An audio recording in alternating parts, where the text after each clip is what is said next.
Welcome to the Genesis of the Doctor podcast, where we're taking a journey through the time and space of the history of Doctor Who. I'm Joy, And I'm Tris.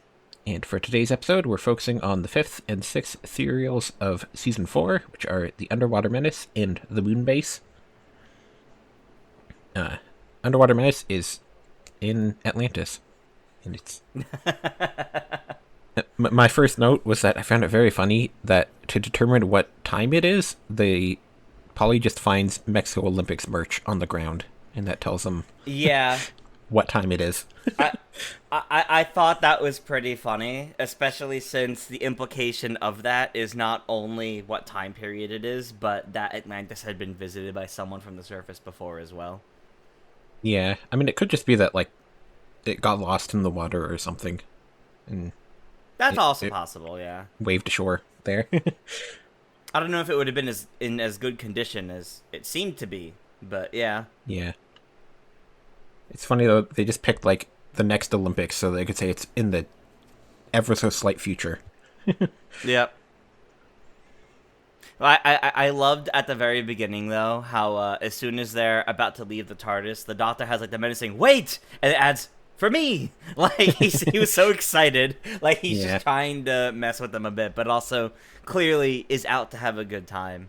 Yeah. His energy is very strong from the get go in this episode, and that's pretty fitting from what we've already seen from the past few episodes. But now that we're a bit more acclimated to this Doctor, it's getting to be more of a within our realm of expectations.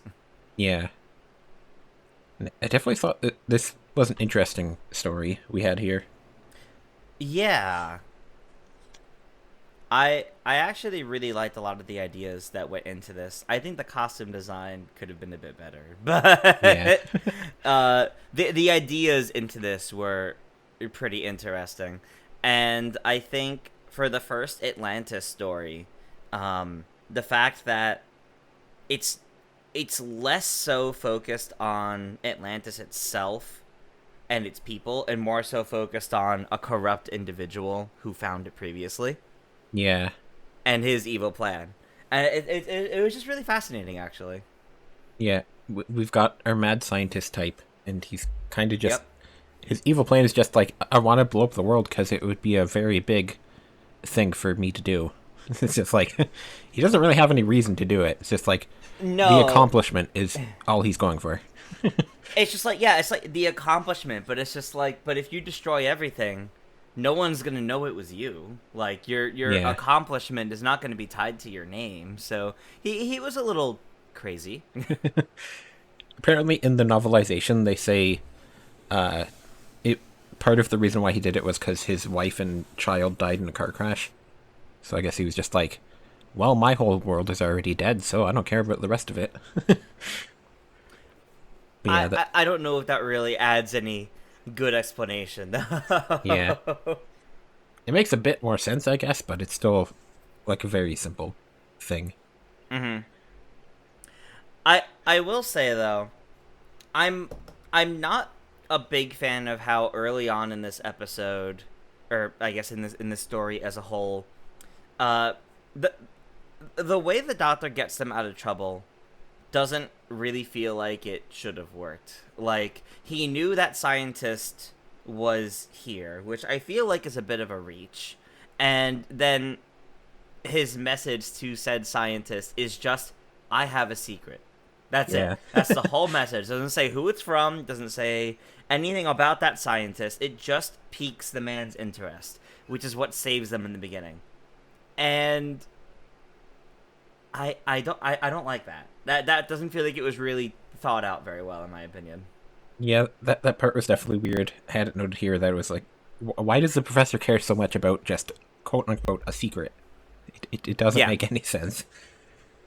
Yeah. And then Like he's just it and then he's just like, you have a sense of humor, so I guess we won't kill you because I like you. Yeah, it was a bit messy to start, but I think the second half of this story was a lot better just because I think I had trouble finding its footing at first. Like, how did they catch the Doctor for some reason? Because he didn't leave, like, the boundaries of the TARDIS, really. He kind of stayed right by the TARDIS the whole time, whereas everyone Yeah. else had to go deep in the cave to get captured. So, how did they catch the Doctor? The fact that we didn't see that was a little weird. And then the Atlantean woman, I think her name is Kara. I don't Just really understand why she was so adamant on helping the doctor like a temporary companion as well. That also felt kind of out of nowhere. yeah, her name's Ara. It's just Ara. Ara. But Okay. Okay, yeah, Ara. I was very weirded out by that too. Like I thought I had missed something as that explained like why she was on their side, but no, it's just kind of Yeah. you were nice to me, so I'm gonna help you. And oh, But okay, like betraying her own people levels of helping is yeah, it just didn't really feel reasonable like at all. yeah. There's definitely some weaker moments there, just in like the setup. Mhm. But then once they get through all the setup, then I feel like it works a lot better. Yeah, yeah. Like the setup is rough, but that's exactly why I think the second half of the story is a lot better. Because once they're past the setup and they're more so in the conflict itself and needing to get through all that, it works so much better. Then I think just the premise of everyone getting together should have been done a bit better. Yeah. I did also find it funny how, like, if you watch the animation, like, the fish people look like good fish people, and then if you watch, like, the surviving episodes, some of them have, like, Yeah. these big costumes on them, and then some of them just have a mask on their face, and, like a breathing mask, and, like, that's it. Yeah. And they're just Yep. regular people. It was pretty inconsistent. I have a feeling that's because they're like basically they were the result of experiments, like they're not naturally occurring. They were Yeah. like people that were experimented on and transformed into fish people by Zaroff and others. So I think that was that's I actually kind of liked the fact that there was inconsistencies with them because it made it feel more like they were the result of experiments as opposed to just like a naturally occurring species. But I think the costumes as a whole were not very good. Yeah. They did their best. I feel like they kind of just The, ran out of budget halfway through making them, yeah, though, so only some of them got good costumes. Or well, yeah. quote unquote good costumes.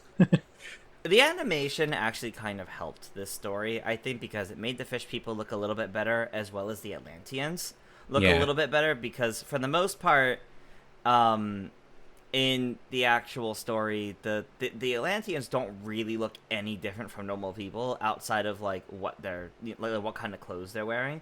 I kind of yeah, liked that the animation tried to make them look different, like as if they were people that were never really had sunlight. They were like constantly underwater, underground their entire lives. Like they physically looked a bit different yeah, on top of their outfits, but obviously that doesn't translate very well in the original black and white early Doctor Who costume design. yeah. And I don't know if you noticed, but Cyril from the Celestial Toymaker is back here, and he was the guy that wanted to sacrifice them is played by the same actor there. Oh, okay, the one that ends up working with them, Uh, I think. no, he was like the priest himself who like was tricked by the voice in the statue. Oh, okay, gotcha. Yeah, but he was there again. I could recognize the voice because he had a very Mm-hmm. weird, kind of weird voice. I didn't catch that, but good to see. Yeah. No, I definitely like thinking on it now. I definitely get what you mean. I didn't pick up on that originally, but Yeah. I have to say though that I don't think I like Polly. Like, uh, yeah, I was starting to get that in the Highlanders, and then in this one you have the early on where she's like super interested in the fish people when she's being told about them, and then she changes her mind once she's told she's going to be one, and it's just like she's fine with the slavery aspect as long as she's not the one that's being enslaved, which is yeah. I feel like they're Eh, kind of they're really leaning into her being like an upper class privileged person, and I don't think I like her. Yeah, I'm not a fan of that, but I think what's even stranger is I feel like they changed her character. Like Yeah, early on when she was with the first Doctor, she had a very set personality that was much more like she was smart and inquisitive, and yeah, she wasn't like most of the other companions or the women companions that were meant to be like his granddaughter. Like they weren't meant to be like childish. She felt closer to Barbara in terms of what she was capable of and the fact that she was intelligent. And Yeah. ever since the second Doctor, they leaning more into she's kind of snobby. Like Yeah. she's rude. She like you mentioned, she's kind of snobby and a bit like upper class, or at least comfortable. And they kind of lean into,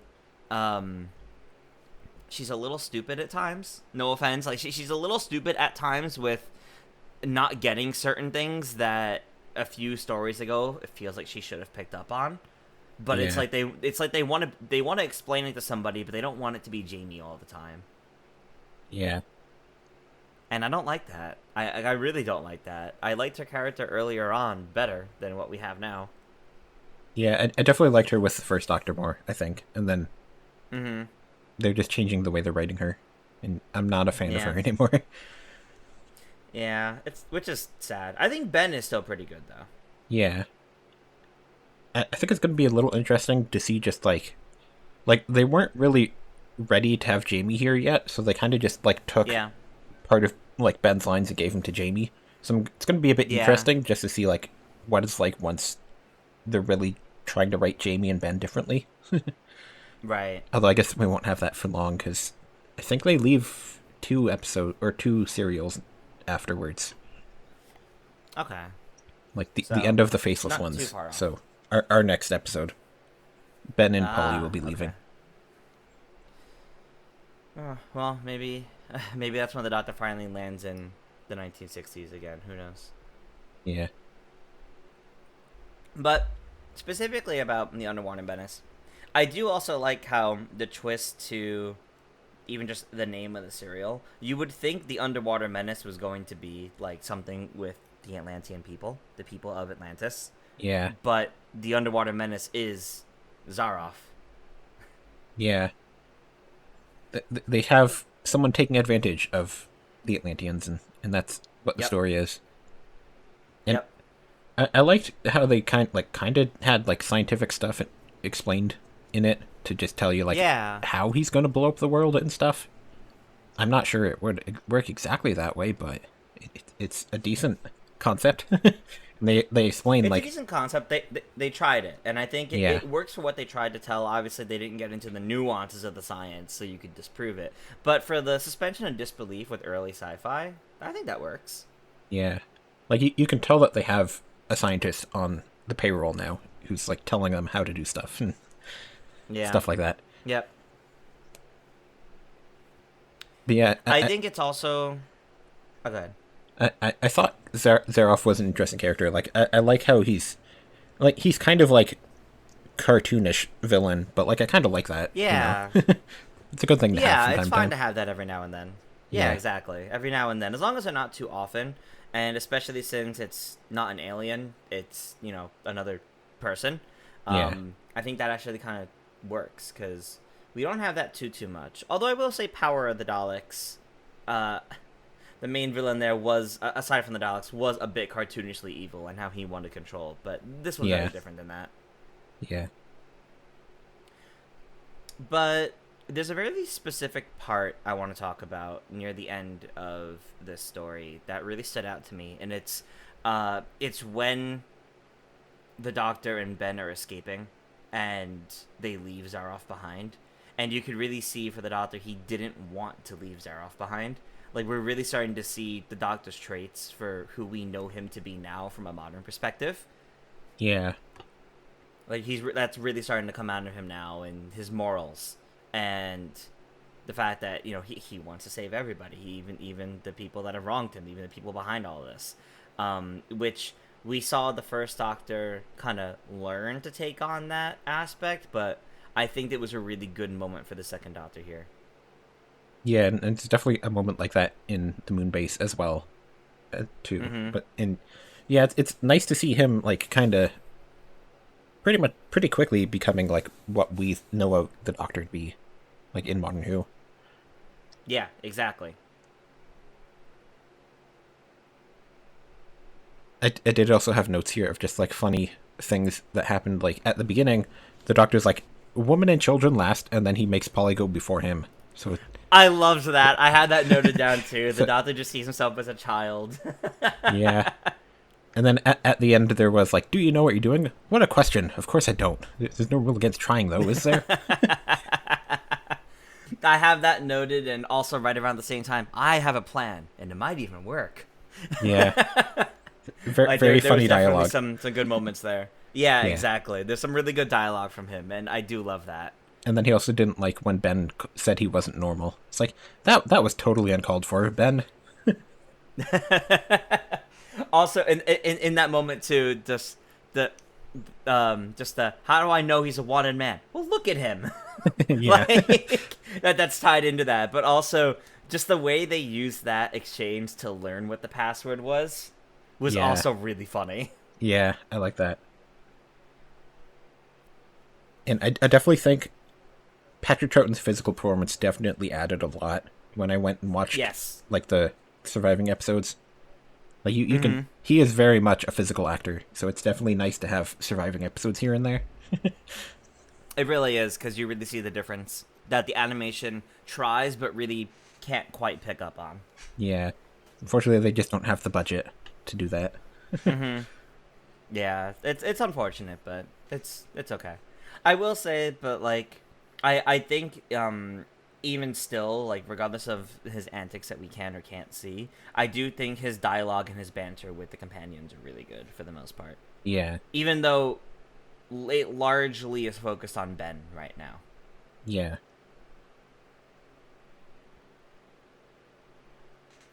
I do have a note about Polly of exactly what I meant of what I was saying earlier about how she feels like she's being written differently.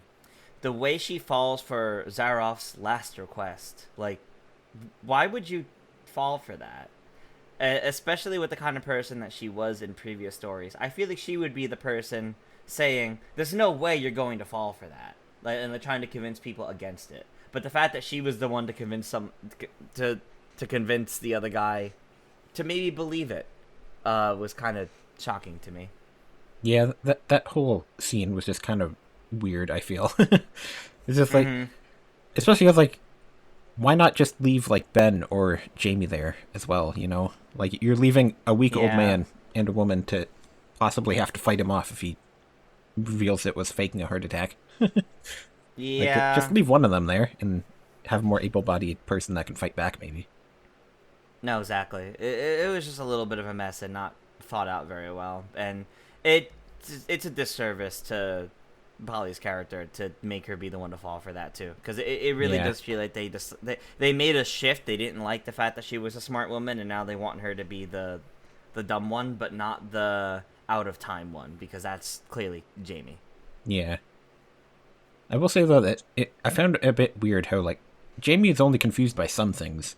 Like, he didn't even ask about, like, the flashlights. You'd think he would want to.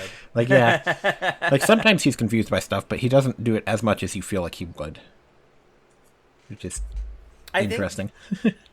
I think given what he went through in the Highlanders and then seeing the TARDIS, I think I at least interpret it as he recognizes the fact, okay, there's clearly a lot of things I don't understand. They understand it. I'm just gonna go with it. And if I really don't understand something doesn't sound like it makes sense, I gotta ask so I can understand. But like, Yeah. seeing the flashlight, I think you can immediately see what the purpose of it is and just kind of go, oh, all right, sure. Yeah, I It would guess. have been nice to have some sort of little physical reaction of like he looks at it and has a little but you know. Yeah. I did find that opening sequence so weird, though, because, like, Polly sees somebody, and then the other's like, nah, you didn't see anybody. We're just going to leave you alone now. Like, Yeah. maybe don't do that next time. Might Again, not work out well. The early bits of this story are strange. Yeah. Not to say that there isn't strange bits in the later half, because I will say that scene of the fish people not working was really drawn out and really weird. Yeah, it was a bit weird. I feel like they just kind of, like, really just wanted to show, like, like, trying to show people underwater, so they just really put, like, a prolonged sequence in there. It still felt out of place, though, unfortunately. Yeah. Yeah, I don't have much more notes here.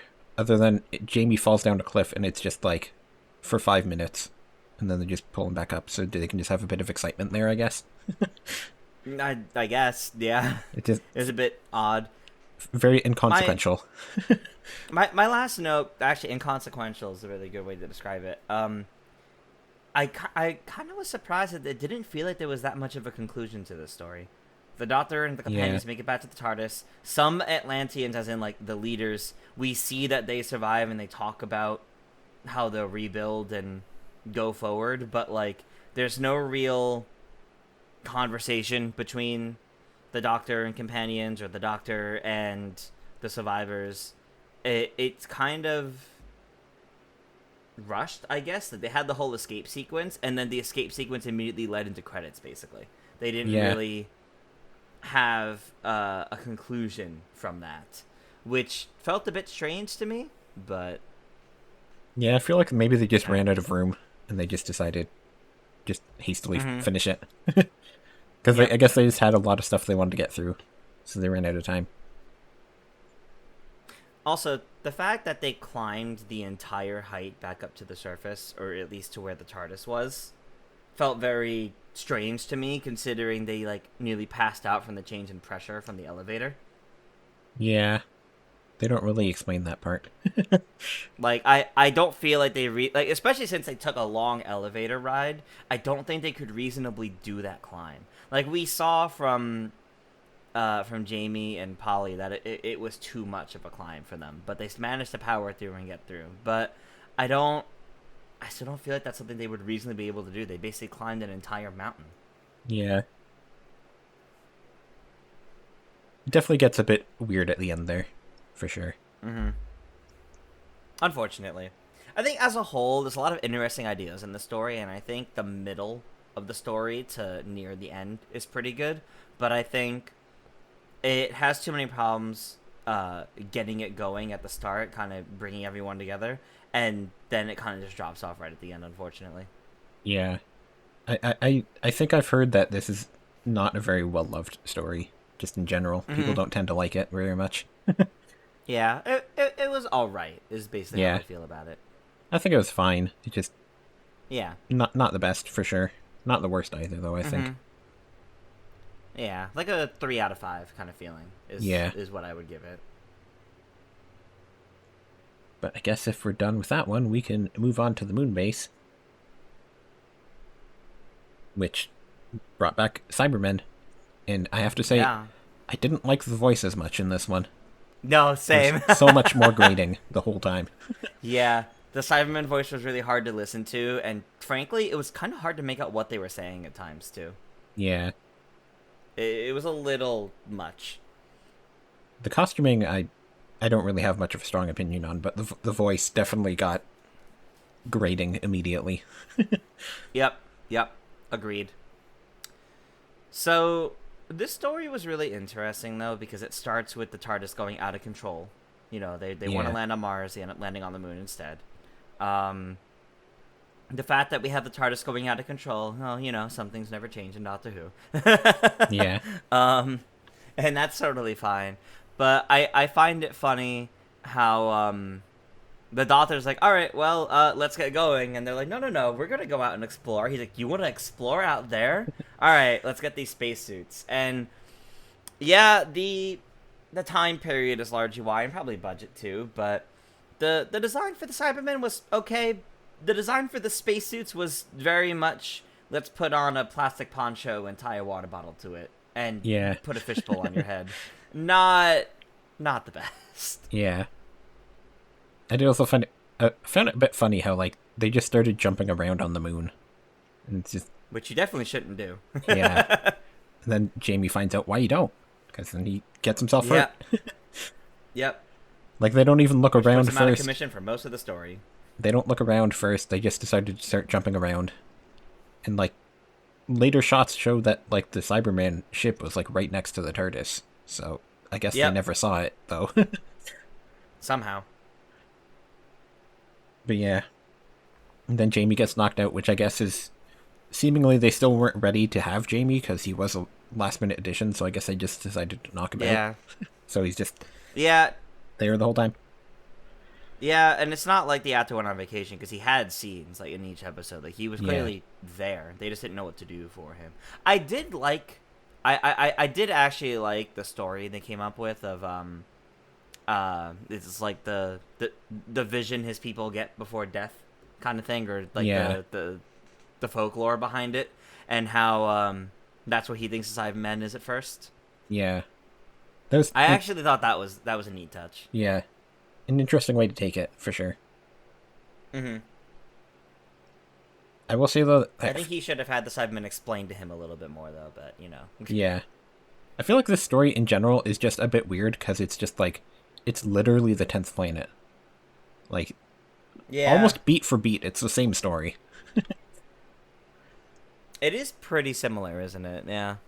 Yeah, because like Although, they go to a base and then Cybermen invade, and it's just like, well, you got to get the people to trust you, and they're gonna slowly come around to trusting you, and then you just got to kill them all, kill the Cybermen. yep. I don't know. There was something about this one I did like though. Like, not that I didn't like 10th Planet, Yeah. but I think it's similar idea or same idea, I guess. That something about it felt even more tense, and I think it's because they had more space to work with instead of being like in a bunker in Antarctica. Yeah, Now it was a moon base. It felt like they had more to work with, and the roles of everybody there made more sense. Yeah. You know, they were controlling Earth's weather with a gravitron, which was a bit strange, Yeah. frankly. But it made the place feel rather important for it to be invaded. Whereas in Antarctica, not that it wasn't important, but it felt a bit odd for that place to be targeted, at least to me. Yeah. This one felt like it made more sense. I think it was also interesting how this was not a story of the Cybermen couldn't possibly be real. It was a story of the Cybermen were destroyed ages ago, kind of thing. Like the people Yeah. knew what the Cybermen were already, probably because of 10th Planet. But it made it feel more like, I guess, history, while also working in more of an international crisis, because this was, you know, a moon base that had people from across the world, or you know, across Europe at the very least, Yeah. all over. Yeah, there's definitely some interesting ideas here. Like, I didn't dislike this story. I just find it a bit odd that their second Cyberman story is just like the exact same story as the first one, more or less. I will say though, I did love the twist of like the stinger at the end of an episode of when the doctor's like realizing like where the Cyberman could be, and he just goes up to he goes to the leader. He goes, "Did your men search in here?" Yeah, And then how the Cyberman ended up pretending to be a patient. I actually really liked that. I thought that was really well done, and I didn't see that one coming. it reminded me of the Zygons in Day of the Doctor. Like, Yeah, where they're exactly. pretending That's to be the actually statues. exactly what I was thinking of. Yeah. Definitely type of thing they still do to this day in Doctor Who. And just really good for like setting tension and like stressing out your viewer, like making it feel scary, you know? Yeah. And the Cybermen recognized the Doctor, which is interesting. Like, they say, you are known to us. Which, yeah, I do find it a bit odd how, like, Cybermen are a children's story that everybody knows about, but nobody knows about, like, the police box that randomly showed up when the Cybermen were there, where 4 people, or 3 people came out of there, one of them calling himself the Doctor, and, like, you would think you would know, like, the whole story, but no, I guess they just left that part out. Well, I don't know, because I think, I mean, in 10th Planet, the Cybermen technically invaded the whole planet. It was just largely kept to Antarctica, like what we saw in the one area. But they Yeah, I guess implied so. the Cybermen went to other places as well, whereas only that one base had the Doctor and everyone there. So they probably know the story of the Cybermen invaded, the planet was approaching, but they were stopped. They're all gone. They're dead now. They probably weren't told the whole story of how, you know, how they were saved, who saved them, kind of thing. Yeah, I suppose so. I suppose they could have Like the government could have covered up what happened in Antarctica and stuff. That's true. And then they also do start to sort of convert people in this as well, Yeah, which is somewhat interesting. we have our first cyber conversions, even though it's in a very different form. Yeah, they're not totally converted, but they're starting to be converted. Mm-hmm. And I found it just a little interesting how it's like, just like essentially a disease, and they spike their coffee. That's how they do it. Yep. It's in the sugar. Yep. And then Polly has to make everybody coffee again, like she did in 10th Planet. Twice, in kind fact. of weird. And then they also there was also just the weird scene of just like, no, this is men's work, Polly. You can't help us, even though you're the one that came up with the plan that we're about to take part in. Yeah. This story definitely continues the ideas of what we were talking about with Polly, where it's, oh, they're changing the way they're writing her, and it's not for the best. It really isn't. And it sucks. Like, her character had so much potential. She could have become a second Barbara, and like in terms of like what she could do and what she was capable of doing. And it's like they sow the seeds of what she can do, and then they 1960s putting a woman in her place. Well, that's awful. Yeah. Like, it sucks because it makes me not just dislike her character, but dislike the treatment of her character and how everybody else is acting around her. Yeah. She also, frankly, had another stupid moment of just goes and touches the sick man. Like, he's sleeping. He's got, like, weird, like poisoned-looking veins, and you're just gonna, like, run your hand over his forehead and touch his hand. And then the doctor constantly throughout all the story saying, don't touch their skin, making you think, oh, something's gonna happen to Polly because they put a big emphasis on her doing that. Didn't go anywhere. Yeah. And I do find it... I just find it weird how they write Polly, especially because, like, she used to work with, like, a scientist at the computer place. Exactly. And then, like, she's having to ask Ben, like, what's in nail polish remover and stuff like that. And, like, she's the scientist, not Ben. Ben's in the Navy. Like, he wouldn't know the answers to questions where she would know more. She would know more science than he would.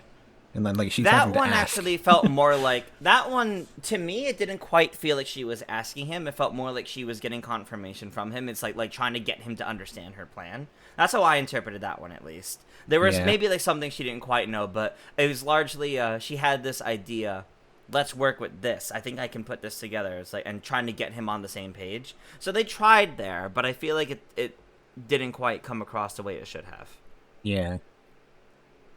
Like, they try to give her good moments sometimes, but then it's just kind of not the best. Yeah. It felt like she was largely here to scream and reveal the Cybermen. Yeah. And then again, everybody doesn't listen to her when she says she sees something. Yep. And she says she saw a Cyberman, specifically, too. Yeah. And they say, no, that's a children's story. They all died 100 years ago. I have noted a stupid line from the Doctor this time, not from Polly, of the Cybermen are talking about their plan and how they will destroy the surface of the Earth. And the Doctor goes, but that will kill everyone. Like, yes, Doctor. The plan. Destroying the planet will kill everyone. People die when they are killed. Yep. Like, come on. I did like the scene, though, where we get to see the Doctor, like, talking to his internal monologue and stuff. That was... I loved that, actually. I really liked that. Like, having a conversation with himself to devise a plan. Like, that felt a lot like the Doctor that we know nowadays, and the way his mind works. And we had another moment like that earlier on, where the Doctor's talking about the Cybermen, and the way he's talking about evil, and how evil needs to be destroyed. That's also very fitting to what we know the Doctor to be from modern perspective. And I love that he had those moments here, because I think while I enjoyed him in the past few stories before this, I think he had a lot of really good defining moments in this story that give you a great understanding of who he is as the Doctor in those moments of crises. Yeah. And it's kind of funny how, like, in Power of the Daleks, Ben was like, no, we should just leave before stuff happens. And the Doctor's like, no, we have to stay. We have to stop the Daleks. Yep. And then the same thing happens here, essentially, where Yep. Ben's telling them to leave, and then Doctor says, nope, well, if there's something evil here, I have to stop it. Yeah. A good little dynamic there, I think. Yep. It's honestly a good dynamic. Yeah. You would think at this point Ben would know to stay and be the one to say it. Maybe Jamie would be the one to say this. Oh, like we should leave, but Yeah. I mean, Jamie was asleep at the time. yeah, yeah, And then I did find it a bit funny how, like, the Doctor just steals a guy's shoe later on when he's trying to collect samples God. and stuff. yeah. The whole scene of the Doctor trying to collect samples and specimen from people while they're working is like hilarious and like just a great series of antics. And I like how when he's questioned about it, he's like, "Oh, I'm trying to collect specimens," and they're like, "Specimens? Oh, yeah, all right. I did tell you to do that. Okay." I just found it funny, though, that, like, the one guy's shoes get stolen and he doesn't even notice. Just... You'd think you'd notice, you just suddenly don't have a When shoe you're on focused anymore. on work, when you're focused on work, you're in the zone. I guess so. Oh man. And There was also the moment though of speaking of everyone being focused. The second time Polly makes coffee, they just miss Evans sneaking in. yeah, that was so weird. Like surely, like it'd be one thing if he was disguised and looked normal. No, like they should not have missed that. Yeah. And then I liked how, like, when they're talking about him being, like, in control of the Gravitron, he just turns around when at the exact moment they look over at him. It's just like, okay, I don't know why you do that, but I guess we just had to show that it's him. Yeah, it is quite funny. It's just like he's hearing that they figured it. It's like, all right, well, here you go. But Yep. there's also a funny moment at the end where I think the end not quite rushed, but could have used another scene or two. And it's how after we see they use the Gravitron to basically eject all the Daleks, all the Cybermen from the planet, launching them into space, basically repelling them off the surface, almost like batteries or like magnets, where Yeah. like using the wrong the polar, not the polar opposite. So instead of attracting, they're repelling. It Yeah. kind of looked like that. That's how it made me think. You would think the Doctor would wait to leave until they made sure the Gravitron wasn't still affecting the surface anymore. Because as soon as the Cybermen were done, it was like, all right, well, done and dusted. Let's go. Let's leave. Yeah. Like immediately before they, made sure it was safe for them to step outside and they won't be launched into space. Yeah. I think this Doctor just doesn't like talking to people, so he just rushes out as soon as he can, I guess. He doesn't like sticking around. No, Yeah. that seems to be a running thing. 3 out of 4 stories, he does the same thing. Yep. Yep. I And he did... tries in the modern era to do exactly the same thing too. So Yeah.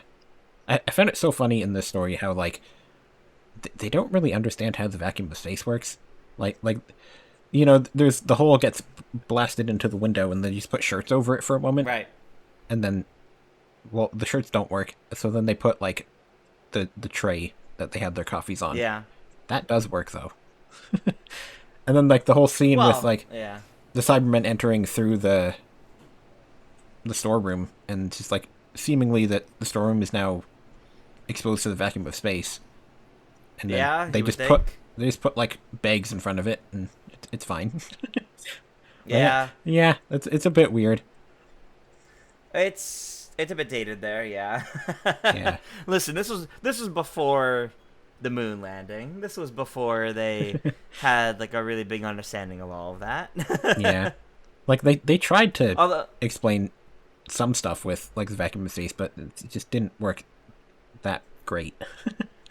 in retrospect, I was thinking too after this episode about how in series 10 with the 12th Doctor, before he dies, and he's facing the Cybermen, and he's running through the woods, and he's talking about like every time he's defeated the Cybermen, he even mentions like on the moon, and I think this is specific. I think this is the one that he's referring to, Sure, I Yeah. think there's instances of the Cybermen on the moon in other eras as well, but I think this is the one that he was specifically referring to, since this is the first time it happened, at least uh, from the show's perspective. Yeah. Apparently, these Cybermen are called Telosian Cybermen, I think it is. So they're not. Yeah, these are the ones from Telos instead of Mondas. Yeah, I think they're supposed to be like survivors of Mondas, though, who landed on Telos, and that's Oh, okay. how it all worked. Interesting. Okay. Also, just a funny note from Modern Who is Mm-hmm. that technically this takes place on the second moon, because this would be after Kill the Moon. That's true. Not long after Kill the Moon either. Yeah, because that was like 2049. I just looked it up, so it's Yeah. like 20 So years afterwards. something like that. Yeah. This was about 2070. Yeah. So yeah, that would be the new moon. Yeah, I guess they just decided to go look at the moon afterwards and figure Again. stuff out. Well, we got to go put flags back up there. We might as well put a base this time. Yeah. I will say the whole idea though behind this moon base of controlling the Earth's weather is actually really interesting because I feel like that I understand the idea that because you have the idea of the gravity from the moon is what controls like the currents on Earth and is what controls like the tides like Yeah. there's that's grounded in like established science, but I think like controlling hurricanes for example that would require that side of the moon to be facing like all sides of Earth at all times. If that was the only way to control all of Earth's weather, you'd Yeah. actually only be able to control whatever side is currently night, or at the very least, whatever side is currently facing the moon. Yeah. Like, I think it's a decent concept, but it's clearly like you know if you think about it too much, it doesn't make the most sense. Yeah, yeah, But it's an interesting concept to play with, I would say. yeah. It is. I like that. It's why I was saying earlier. I think the Cybermen invading this moon base actually makes a lot of sense for the role that it plays, as opposed to the Antarctic base and the role that played. Yeah. But no, overall, I did really like the moon base. I thought it was actually a pretty entertaining story, and I liked the supporting cast and the dynamics they went through as more of them started dying, Yeah. and the way they grew to trust the Doctor. It was very. We didn't, it's not quite the same as 10th Planet because we didn't have to deal with the general that's like gonna kill the Doctor. Yeah. It was an interesting story for sure. Yeah. And just a note, this was also the third animation by the team that did Reign of Terror and 10th Planet. Okay. I think after this, they don't do one for a while, and then when they do another one, it's like 5 years later, and they're... At this time, they're called Planet 55, but then I think they rebrand to like Big Finish Creative or something like that. Oh, So okay. they're... Yeah. By the time they make more, it's much, much later. Interesting. Okay. Because this was done in 2014, and then I think they do... This specific team, or this specific studio does one in 2019 next, I think. Mm-hmm. And yeah. Then also, apparently one of the actors in this will later be the script editor, very briefly. Oh, really? And then also writes one of the stories. It's one of the guys that gets knocked out outside by the Cybermen. Oh, The actor's name is... the ones that straight up basically get killed. Yeah. The actor's name is Victor Pemberton, and he's... I think he's like script editor for only a few stories. And then he writes Fury from the Deep, I guess like next season Oh, okay. or something. But yeah. Which is interesting how he kind of is there. And another note is that this is the last time we will see the original title sequence. And there will be a different title sequence next time. Ooh. I think it has like his face in it or something. Because I believe I've seen that before. So yeah, we will see a new title sequence coming up soon. That's exciting. Even if it's only a little bit. Yeah. And like we're going to see animated versions of it for a while. So Yeah, that's true. I don't know if they like keep the exact like just replay that title sequence or if they like animate the title sequence. I don't know. I guess we'll find out. Mm-hmm. Yeah, we'll find out. But yeah, I think Moonbase was interesting. I did just find it a little weird how it's just the same plot as the 10th Planet, but it was still like Hmm. well put together and everything, so it was still an enjoyable time. Yeah, that's fair. I think overall I enjoyed it better than the Underwater Menace. I liked both Yeah, of I these would say so. stories. I had less problems. I had less problems with the Moonbase. Yeah. But I guess if we're done talking about that, there is some news that has come out about It's true. my episode of Doctor Who that's coming up. We got a sneak peek trailer for Joy to the World. And then Stephen Moffat was also talking about it recently in an interview, I think. And he Hmm. basically just said that the premise is there is a hotel that has time travel, and they're just sending people to different eras for their nights, basically. So it's the time hotel, and you can like rent out a room in like, you know, several thousand years ago and stuff like that. That's wild, actually, to be Yeah, honest. and then we saw in the trailer they went to dinosaur times. Yep. Yeah, in the little preview, they went back 65 million years ago. We see the threat seems to be, uh, well, it's clearly a Stephen Moffat story because it is the same threat from the other episode he wrote this season, Yeah, Boom, Valengard of, is back. yeah, Villengard, yep. And now the Silurian guy is involved with it too, so. Yep. I guess we'll. It doesn't really give you that much of an idea of like what the plot is, but I guess we'll see. I guess Valengard is Hmm. trying to make a son or something, and like a star seed is what they call it. So Yeah, they call it a starseed. yeah, and then gets eaten. The briefcase gets eaten by a T Rex. And you would think if the Time Hotel was renting out a room there that it would be better protected, but I guess not. Anything could happen. Yeah, I guess you have to sign a Maybe you have to waiver. sign a waiver to. Yeah, Yeah. same We idea. both went to the exact same place. You have to sign a waiver saying that your family won't sue them if you get eaten by a T Rex. Yep. Oh, Yeah. that's pretty funny though. It looks really good though. I'm definitely like really excited to see where it goes, and we don't have too much longer to wait because that's the Christmas episode. So. Just over a month from when we're recording this. Yep. Going to be interesting to see. Like, it kind of feels like they're going to be in multiple different locations quite a bit. Yeah. Well, I guess we'll see how often they are in some of those other places we saw in like the first trailer, where the Doctor It was makes going me to. think. It makes me think we won't really have the TARDIS in the episode. Yeah, that would make sense, especially since like the Time Hotel, so there already is time travel. Yep. There's already time travel in a different way, and we know this companion is a temporary companion only for the one episode.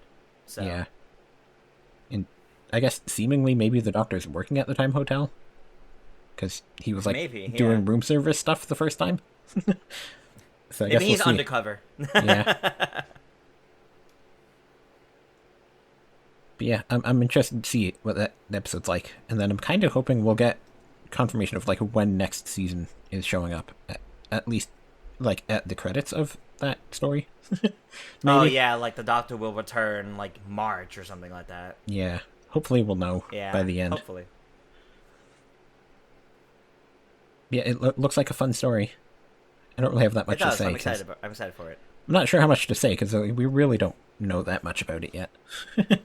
Yeah, I imagine we'll include that in whatever week's episode we have at that point because it's one episode for a Christmas special. I don't Yeah. think we need to dedicate an entire special episode to it, but it might just be we include talking about it at that point. Yeah, we might just do like one see. serial of Classic Who and then just have a discussion about the new one as well. Yeah, Probably work well. yeah. Also, we're like halfway through November and they still haven't released the Fugitive Doctor Once in Future thing, and I'm wondering when that's showing up because it's supposed to be in November. I don't think it's out gonna yet. be on. I think it's gonna be on the 61st anniversary. Yeah, I guess that would make sense. I think it's gonna be because Doctor Who tends to do their late November stuff to celebrate Yeah. the anniversary of the show. So I imagine We're gonna get a whole bunch of things releasing like that week or that day Yeah. even. Hopefully that should be out soon then, because I'm definitely looking forward to it, because I love the Fugitive Doctor, and I want more of her, because Yeah. we didn't get enough. Yeah, it's gonna be great having more of her. But yeah, I guess if that's all we really have to say, we can start wrapping up the episode. So, Yep. uh, yeah, if you would like to just join us, we do have a Patreon where you can get into our Discord for $1 a month, where we'll have discussions between episodes about what we're watching, and you can also get early access to episodes that way. And then for $5 a month, you can watch live as we record these, and you can tell us why the Underwater Menace is actually better than the Moonbase. Stuff like that. And yeah, we'll have a text chat to chat with you about stuff. But for the next episode, we will be recording it early, so if once this is out publicly, we've probably already recorded the next episode, or will be around that time. But for the next episode, it will be The Macro Terror, which is 4 episodes long and is fully animated, and then also The Faceless Ones, which is 6 episodes long, and it's also fully animated. However, there is also episodes 1 and 3 that do survive in that one. And Nice. at the end of the Moonbase, they saw a crab claw on the scanner. So, Yep. That's what the macra are. They were Yep.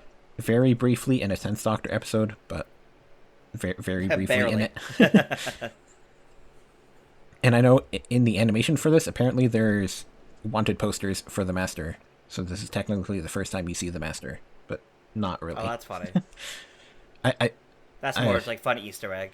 Yeah, I think the one of them is the Roger Delgado one, and one of them is I'm just blanking on his name. The Sacha Dhawan's Master. They're both there Oh, okay. because this was a very recent animation. This one, Okay, that's exciting. but yeah. So yeah, as a reminder, just make sure you watch the Macro Terror and the Faceless Ones before our next episode. And as I said, I believe Ben and Polly leave at the end of Faceless Ones. I think. So Okay. we will be saying We'll be goodbye saying to goodbye them. to them next time. Yep. Yep, and you can find both those stories on BBC iPlayer or 2BTV.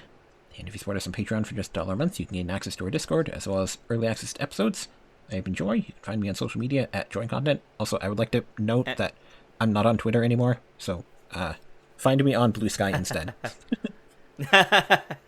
Understandable. And I've been Tris. You can find me on pretty much anything at Toon Tris. Yep, and we'll see you next time. Bye. Bye.